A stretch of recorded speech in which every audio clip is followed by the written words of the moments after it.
The warning in the rain.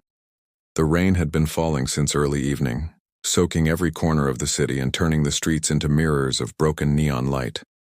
Officer Rachel Carter sat in her patrol car, watching the windshield wipers struggle against the downpour. Nights like these were the hardest, not because of the weather but because the darkness seemed to pull out the worst in people. Crime always felt heavier when the city was drowning in rain. She adjusted her seat, scanning the parking lot outside a small convenience store where she had stopped to check on a report of loitering. Her instincts, sharp from years of service, told her the area wasn't as quiet as it seemed. Still, she stepped out, pulling her jacket tighter against the cold drizzle, and began her usual sweep.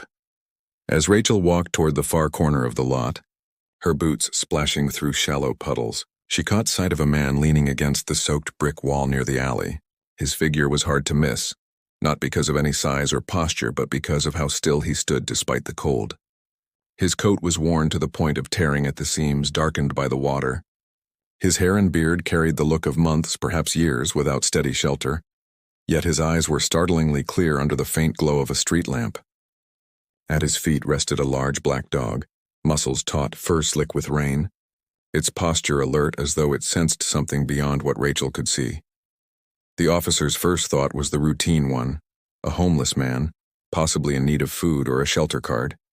But before she could even call out, his voice cut through the sound of rain, low and raspy but firm in a way that made her pause. "Don't talk," he said. "Just listen." The words weren't slurred, not the kind of drunken rambling she had heard 100 times before. They were precise, steady, almost commanding. Rachel froze, her hand brushing instinctively against the grip of her holstered weapon, her body tensing in the way it always did when something felt off. She was a trained officer, not someone who took orders from strangers, but something in the man's tone pulled her to stillness. The dog gave a soft growl, head angled toward the shadows of the alley beside the store. Rachel followed the gaze, narrowing her eyes, straining against the dim light and the curtain of rain. At first she saw nothing, just piles of dark plastic bags, damp brick walls, and the faint gleam of water running down the gutter. Then, as if the night itself shifted, she caught it. The subtle scrape of a shoe against wet pavement, almost swallowed by the storm. Her breath stilled, her pulse jumping. A faint glimmer of metal followed, catching the streetlight for just a second before vanishing back into the dark. "Behind you," the man said again, his eyes never leaving the alley. Rachel didn't hesitate this time. Training took over. She dropped her weight slightly, pivoting her stance for a clearer angle, her senses tuned to every shadow. In that instant the dog barked, short, sharp, deliberate, and the man launched himself off the wall with sudden force. His body collided with a figure lunging from the darkness, a knife flashing silver in the attacker's raised hand. The two men stumbled out into the open, their struggle illuminated by the store's buzzing sign. Rachel's instincts fired. She drew her weapon in one swift motion, her eyes locked on the blade as it hovered dangerously close. For one fractured second she thought the man who had warned her might be the attacker, but then she saw it clearly. He was holding the attacker's arm back with every ounce of strength, straining to keep the blade from slashing forward. His dog, barking with disciplined fury, circled the fight, snapping at the assailant's legs to break his balance. The sound of rain hammered down, the chaos of movement almost overwhelming, but Rachel steadied herself with practiced control. She raised her gun, fired a warning shot into the air, and the sharp crack split the night like lightning. The attacker faltered, just long enough for the homeless man to twist his arm and slam him to the ground. The knife slipped from his grip, clattering loudly against the wet pavement. Rachel kicked it out of reach in a swift motion, her flashlight beam flashing across the attacker's stunned face before she snapped her cuffs around his wrists with a final, definitive click. The fight was over almost as quickly as it had begun. For a moment, the only sounds were rain and heavy breathing.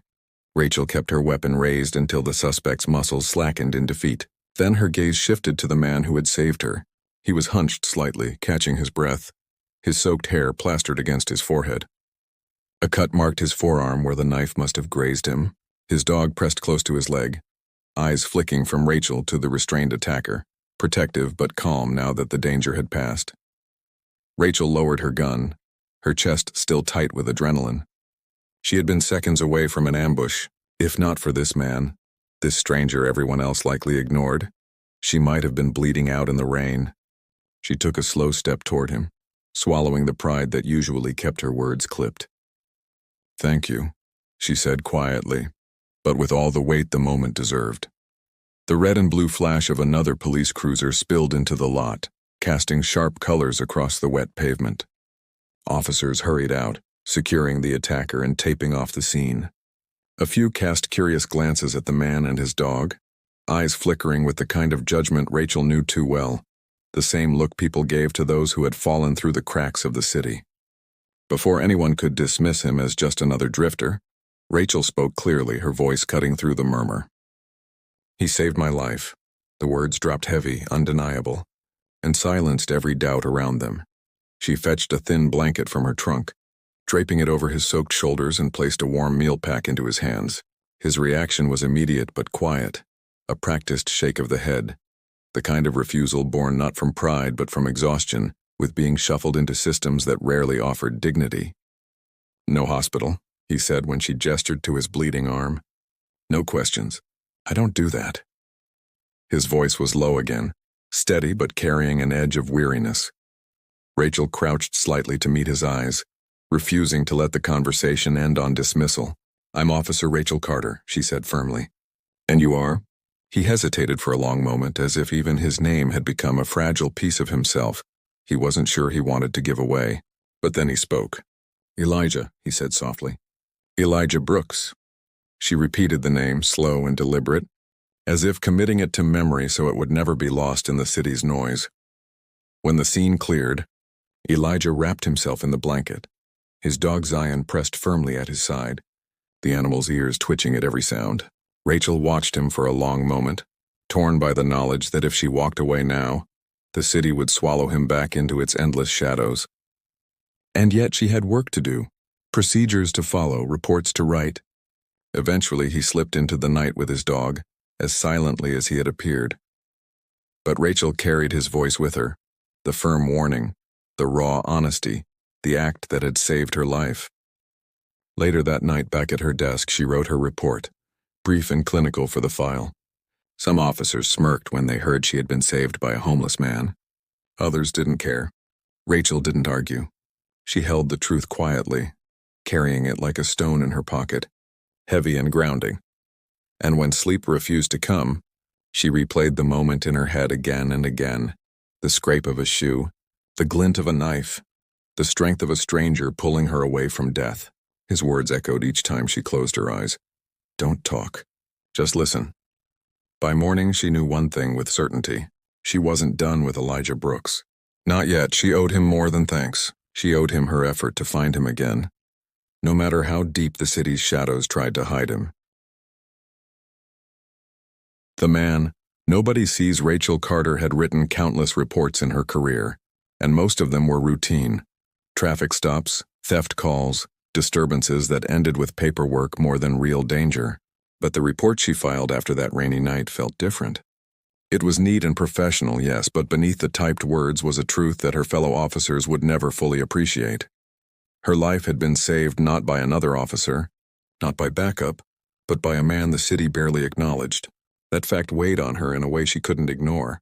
She found herself staring at the name she had written, Elijah Brooks, long after the paperwork was submitted, as if those two words were now carved into the back of her mind. In the days that followed, she tried to return to her regular routine, patrol shifts, radio calls, quick coffee runs, endless paperwork at the precinct. Yet no matter how busy her schedule became, a part of her thoughts always wandered back to that man and his dog. Elijah hadn't just been in the right place at the right time. There was something about his presence, his instincts, and the way his eyes had fixed on the danger before she even noticed it. She had trusted his warning in a way she never trusted strangers, and that trust had saved her life. Now she couldn't rest knowing he was somewhere out there, invisible to most, with nothing but a blanket and a dog keeping him alive in the wet, merciless streets. Rachel started searching for him in the margins of her day. She didn't make it an official assignment. That would have raised too many questions at the precinct. But whenever she had a spare half hour, she drove through neighborhoods where she knew the homeless often gathered. She checked under overpasses, near shelters, in alleys behind soup kitchens. At every stop, she asked quiet questions. Had anyone seen a tall black man with a strong-looking dog? Most shrugged, a few nodded vaguely, but no one gave her a clear answer. The city was too large, its forgotten population too scattered. People drifted in and out like ghosts, and Elijah was one of them. It was at a church pantry that she first heard a story that told her she was close. An elderly volunteer, a woman with silver hair and soft but tired eyes, paused when Rachel described Elijah. "Yes," she said slowly, "I've seen him. Comes around sometimes, but not always. Doesn't take much food for himself, feeds his dog first. Always polite, though. Always says thank you, even when we don't have enough to offer. But he doesn't stay. Never does." That detail struck Rachel like a stone. Elijah moved like someone used to vanishing, someone who had learned not to linger anywhere for too long. The next day, she checked another location, a small shelter near the industrial district. One of the workers there remembered him too. Tall, quiet guy with the dog. "Yeah, he came by once last week. Slept here for one night, left before dawn. Didn't say where he was going." The man shook his head. "We get a lot of people like him. Some want help, some don't. He looked like the kind that doesn't." Rachel left the shelter with a knot in her chest. Elijah's refusal to stay anywhere, to accept help, wasn't pride alone, it was survival. She had seen that kind of guardedness before in people who had been failed too many times by the system. Her search stretched on for days, then a week. She began to wonder if Elijah was deliberately avoiding her, slipping through the cracks the way only those who had lived on the streets for years could manage.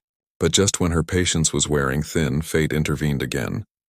One afternoon, as she drove down a narrow street lined with boarded-up storefronts, her eyes caught the familiar sight of a black dog. Zion was sitting on the steps of a crumbling building, ears perked, tail thumping lightly against the concrete as if he had recognized her patrol car before she even stopped. Moments later, Elijah stepped into view, his posture calm but watchful, as though he had expected someone to find him eventually. Rachel pulled over and stepped out, water bottle and paper bag of sandwiches in hand. Elijah's gaze followed her, steady but unreadable. "Thought you'd forgotten," he said finally, his tone without accusation, just matter of fact. "I don't forget," Rachel answered as she placed the bag on the step near him. "Not when someone saves my life." For a long moment, neither spoke. Zion nosed the bag curiously, tail wagging before Elijah reached down and placed a hand gently on the dog's head. He looked at the food, then at Rachel, and finally gave a small nod of thanks. It was a start. They sat there under the gray sky, rain still misting the air, and Rachel broke the silence. "Why did you do it? Why step in that night? You could have walked away." Elijah stroked Zion's ear, eyes fixed on the cracked pavement. His answer was simple, but it carried a weight that settled deep in Rachel's chest. "Because no one else would. And because when you looked at me, you didn't look at me like I was trash." The honesty of it caught her off guard. She had spent years wearing the badge, trained to see threats before faces, patterns before people. And yet, this man, homeless, ignored, scarred by the city, had noticed something in her gaze that even she hadn't been aware of. She didn't know what to say in response, so she let silence stretch between them, broken only by the sound of rain dripping through the rusted awning above. From that day forward, their paths crossed more often. Sometimes Rachel would bring a hot cup of coffee or a blanket. Other times, she simply sat with him for 10 minutes, talking about nothing in particular. About the weather, about the city, about Zion's habit of barking at buses. Gradually, Elijah opened up in fragments. He had once worked at the docks, loading and unloading shipments. He had once been married. He had once dreamed of finishing school. But a workplace accident left him injured, buried under medical bills, and when the job disappeared, so did everything else. Home, family, stability.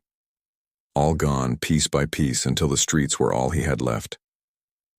Rachel listened without judgment, each revelation piecing together the man behind the worn coat. Elijah was not a man without worth, not someone who had chosen this life lightly. He was a man crushed by circumstances, abandoned by systems meant to help. And yet, despite it all, there was still dignity in the way he carried himself, still fire in his eyes when danger appeared, still loyalty in the way Zion never left his side. One evening, after finishing her shift, Rachel spotted trouble before Elijah did. She turned down a side street and saw him cornered near a warehouse wall by 3 young men. Their laughter sharp and cruel, their intentions unmistakable. They yanked at Zion's leash, mocking Elijah, shoving him as if he were nothing more than a target for their boredom. Rachel's patrol car headlights cut through the darkness, her presence snapping the punks into startled silence. Within seconds, they scattered like rats, disappearing into the alleys with curses thrown over their shoulders. Rachel rushed to Elijah's side, her anger simmering. He bore bruises, scratches along his arm, his coat torn at the sleeve. She pulled out her first aid kit, ignoring his quiet protest. "You don't owe me," Elijah muttered as she cleaned the cuts. "You saved me first," she replied firmly, pressing a bandage into place. "We're even." Her tone left no room for argument. That night, before she left, she slipped a small folded note into his coat pocket. It simply read, "If tomorrow feels too heavy, sit on the old steps." "I'll come." Elijah never admitted to waiting for her, but she later learned that he kept the note. Sometimes she realized having something to hold on to made all the difference. By now, Rachel's fellow officers had noticed her unusual interest in Elijah. Some teased her, some mocked her, others shrugged it off. But Rachel didn't care. She knew what she had seen that night in the rain, and she knew what she had come to understand since. Elijah Brooks was not invisible. He was not worthless. He was the man nobody saw, except her. And little by little, she intended to make sure the rest of the world saw him too. Shadows of the past. The storm that rolled into the city that night was not just a weather shift. It was a weight pressing on everyone who had no roof to protect them. Rain drummed against windows, flooded gutters, and swept the streets with a restless energy that made every corner seem dangerous. Officer Rachel Carter was on patrol, her cruiser wading through the downpour when the call came in. A missing child. A mother's frantic voice had cried through dispatch, reporting that her little boy, no more than 6 years old, had wandered out during the storm. It was near midnight, visibility was poor, and the boy had a fever. The risk was clear. If he wasn't found soon, the storm might claim him. Rachel's heart tightened. Cases involving children always hit her harder than anything else. She wasn't alone in the search. Elijah Brooks and his loyal dog Zion had been nearby when Rachel got the call. The man's presence, once something she doubted, had become a kind of reassurance in these tense moments. Elijah crouched down to Zion's level, speaking softly to the dog, who sniffed the wet air and wagged his tail with purpose.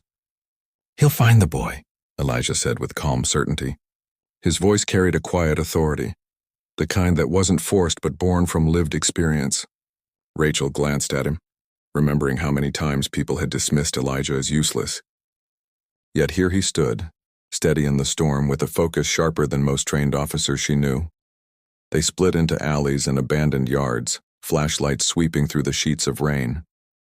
Rachel's boots sank into muddy patches as she called out the boy's name, but the storm swallowed her voice. She could barely hear her own thoughts, but she noticed Elijah moving differently. He didn't shout into the storm, he listened. He let Zion take the lead, following the dog's tug on the leash with an instinctive trust. Rachel jogged to catch up, her chest heaving, her heart pounding as they cut through an old playground surrounded by chain-link fences. The swings creaked in the wind and puddles reflected the trembling beam of her flashlight.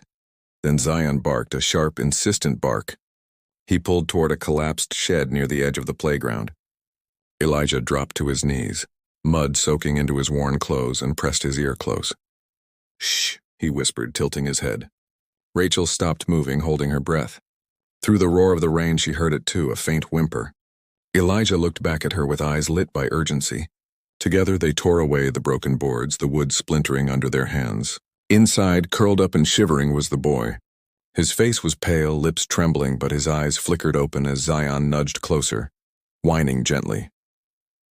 Rachel scooped the boy into her arms, wrapping her jacket around him, and rushed him toward her cruiser.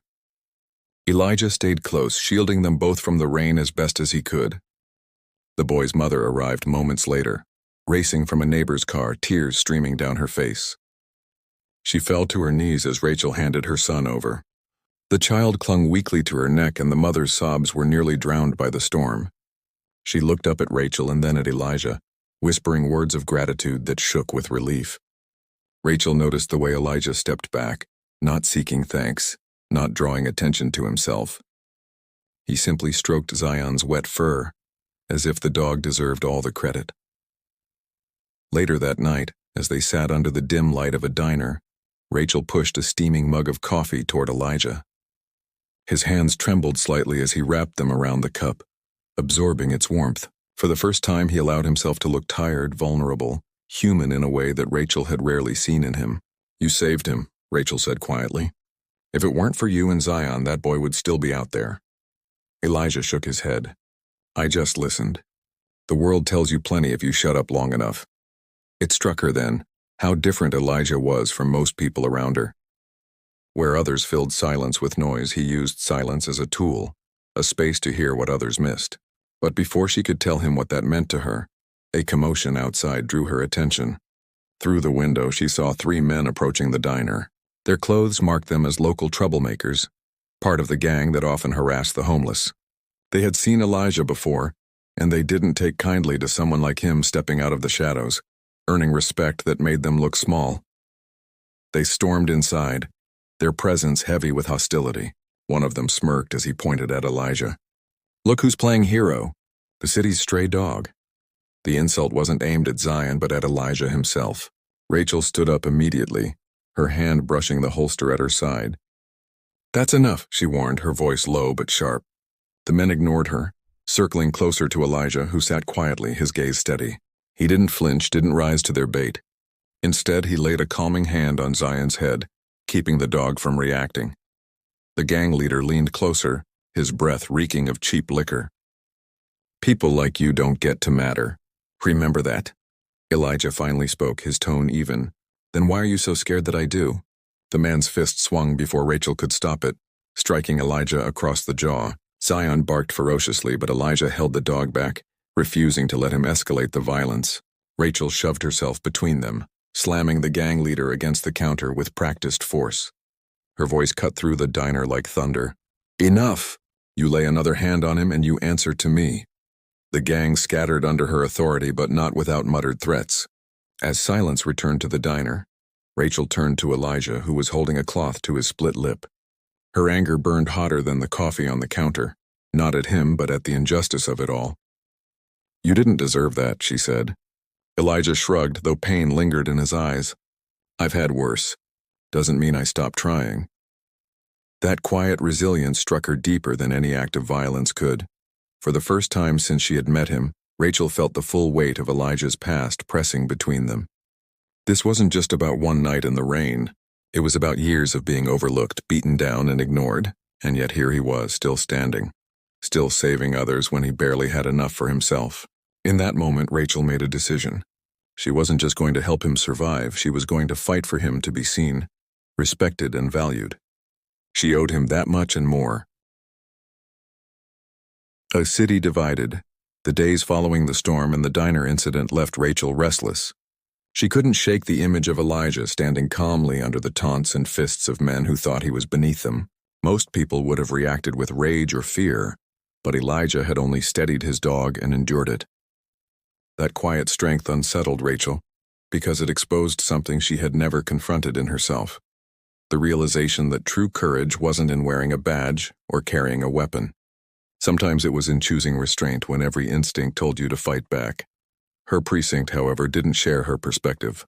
When word reached Captain Hughes about the altercation at the diner, he summoned her to his office. He was an older man with a square jaw and eyes that had seen too much crime to leave room for compassion. Rachel stood stiffly in front of his desk as he leaned back in his chair, tapping a pen against a file. "You're getting too close, Carter," he said. "That man, Elijah Brooks, he's trouble waiting to happen. The kind of baggage we don't need." Rachel clenched her jaw, forcing herself to stay respectful. "With all due respect, sir, he saved lives. Mine included. He's not a threat, he's a resource." Hughes barked a humorless laugh. "A resource? He's a drifter with no address, no steady work, and a record of being in the wrong place at the wrong time. Do you really want this department tied to him when something goes wrong?" His words stung, but Rachel refused to back down. "I want this department tied to the truth. And the truth is, Elijah has instincts and knowledge of this city that we can't afford to ignore." The captain's expression hardened. "This is your warning. Keep your distance. If you want a future here, you'll drop this." Rachel left his office with her chest burning. For the first time in her career, she felt the weight of choosing between orders and her own conscience. She knew what her oath meant, but she also knew that ignoring Elijah wasn't just a betrayal of him. It was a betrayal of the very people she swore to protect. That night, as she walked the streets on patrol, Elijah appeared from the shadows as though the city itself had called him. Zion padded loyally at his side, his ears pricking with alertness. Rachel stopped, hands on her hips, exhaustion and determination mixing in her eyes. "The captain doesn't want me near you," she admitted. Elijah studied her face, then gave a half-smile that didn't reach his eyes. "That's usually how it goes. People want help until it comes from someone they don't expect." Rachel shook her head. "No, they're wrong about you, and I'm not done fighting for you." Elijah tilted his head, considering her as though trying to measure how much she meant those words. Finally, he nodded. "Then you need to hear something. There's talk on the streets. A gang is planning something big, bigger than harassing me in a diner. Something that could tear this district apart." Rachel's pulse quickened. She trusted his instincts perhaps more than anyone else's. "What do you know?" Elijah leaned closer, lowering his voice as Zion growled faintly at the distant echo of footsteps. "They're moving weapons, crates hidden in the old rail yard. By the end of the week, they'll flood the neighborhood with them." "If that happens, no badge will keep anyone safe." Rachel felt the ground shift beneath her. This wasn't speculation. This was actionable intelligence, and it had come from the man her captain dismissed as useless. "You'll need to show me," she said. They moved together through back streets, Elijah leading with an ease born of survival. He knew which alleys to avoid, which lights meant danger, and which shadows could be trusted. At the rail yard, the storm had left puddles that reflected the harsh beams of security lamps. Half-rotted crates lined the edges of the yard, but it was the sound that gave them away. The muffled clatter of metal being moved. Rachel crouched behind a stack of pallets, peering at the silhouettes of armed men unloading boxes from a truck. Her breath caught as she recognized what they were carrying. Rifles, shotguns, enough firepower to destabilize an entire block. Elijah crouched beside her, whispering, "That's just the first shipment." Rachel's instincts screamed to call backup, but she knew her captain wouldn't take Elijah's tips seriously. Worse, if she called it in and the raid went wrong, Elijah's involvement would be exposed, putting a target squarely on his back. She made a decision then that could cost her career but save countless lives. "We'll document it. Every detail. Then I'll take it higher than Hughes." For hours they remained hidden, watching, recording, collecting proof. The rain began again. A cold drizzle that soaked through their clothes, but neither moved. Rachel noticed the stillness in Elijah's posture, the way he could wait without complaint as though patience was his greatest weapon. When the last crate was moved, they slipped away, careful not to draw attention. By dawn, Rachel sat at her kitchen table, her laptop open, the footage clear. Elijah sipped coffee quietly across from her. Zion curled up at his feet.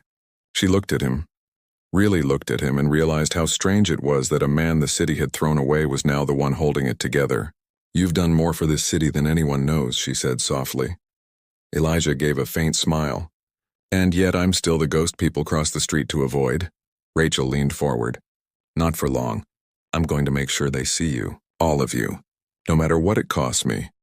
That morning, Rachel walked into City Hall with her head high and her evidence in hand.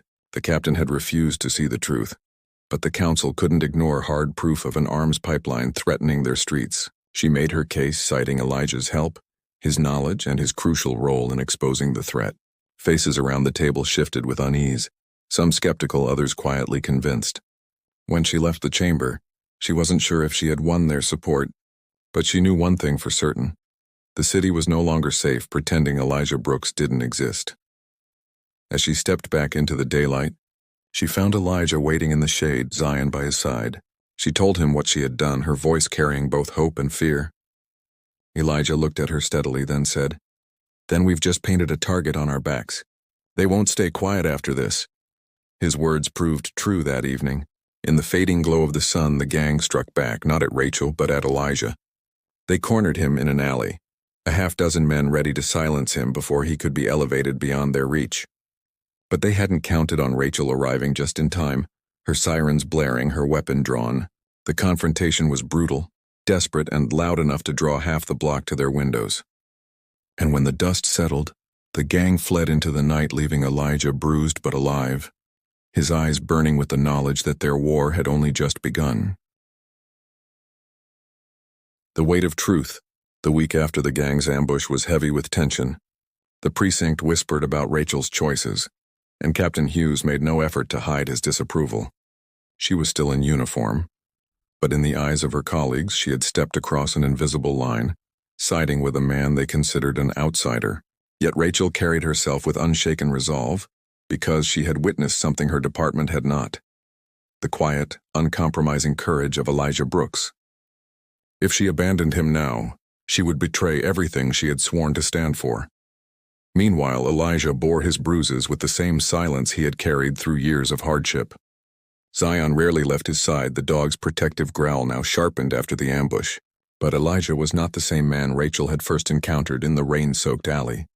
Each act of trust, each time Rachel defended his name, had pulled him back toward a self he had almost forgotten. Once he had been a worker, a neighbor, a man who belonged to something larger than himself. Now, for the first time in years, he felt that sense of belonging stirring again, fragile yet undeniable. The city council meeting that followed marked a turning point. Rachel presented her evidence publicly, her voice firm and unwavering as she detailed the weapons smuggling ring, the rail yard shipment, and the attack Elijah had narrowly survived. This time she spoke not just as an officer, but as a witness to what one man had done when others chose silence. "Elijah Brooks saved me," she told them, her voice carrying across the chamber. "He saved a child. He saved this city from bloodshed, and all while living invisible in your streets. If we cannot recognize the value in people like him, then we are failing the very people we swore to protect." The room fell silent. Politicians rarely enjoyed being forced to look at the truth so directly, but Rachel had left them no refuge in excuses. Still, the council could not act immediately. Bureaucracy was slow and enemies moved faster. The gang, wounded by exposure, decided to reclaim power through a display of fear. Rumors spread of an impending strike, not a quiet shipment this time, but a direct assault on the community meant to send a message. No one, not even the police, could touch them. When Rachel heard the whispers, she didn't turn to her captain. She turned to Elijah. Together, with Zion leading, they traced the movements of the gang through alleys and old contacts Elijah had earned respect from in his homeless years. They pieced together the plan. The gang intended to attack a community center where families gathered every weekend. The symbolism was cruel but calculated: destroy the place of safety and they would spread fear wider than any weapon. Rachel knew she had to act fast. The precinct still resisted her warnings, but Elijah's information had proven right too many times to ignore. This time she made her choice without hesitation. She would trust Elijah over orders. The night of the planned assault, rain returned once more, heavy and relentless, as though the city itself was bracing for what was to come.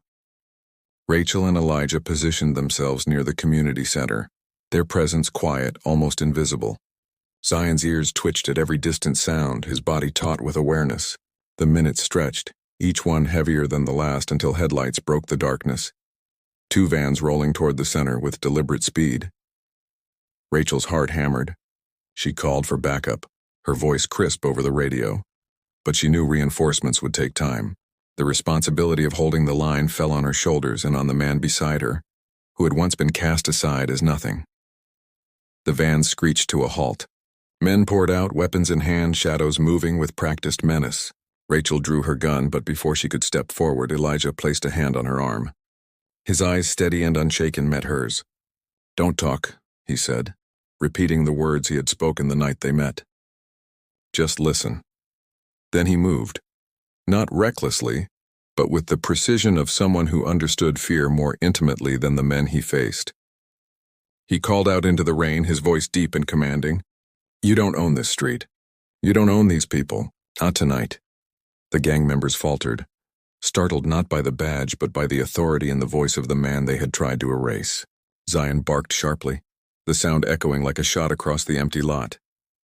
Rachel stepped beside Elijah, her gun raised, her badge glinting under the weak streetlights. For a tense moment, the gang hesitated, caught between their intent and the unexpected defiance before them. Then sirens wailed in the distance, backup racing toward the scene. Chaos erupted. Some of the gang scattered, diving back into the vans, while others exchanged gunfire with the first responding units. The fight was messy, brutal, and stretched deep into the night. Rachel held her ground, her focus sharpened by the presence of Elijah at her side. When one armed man lunged from behind, it was Elijah who tackled him to the ground, wrenching the weapon away with the strength of someone who refused to let the city fall into darkness. Zion circled with fierce loyalty, driving the attackers back toward the arriving officers. By dawn, the assault had been broken. The community center still stood, families shaken but unharmed. And in the wreckage of the night's violence, the truth could no longer be ignored. Reporters gathered, neighbors spoke, and the story spread faster than any rumor the streets could carry.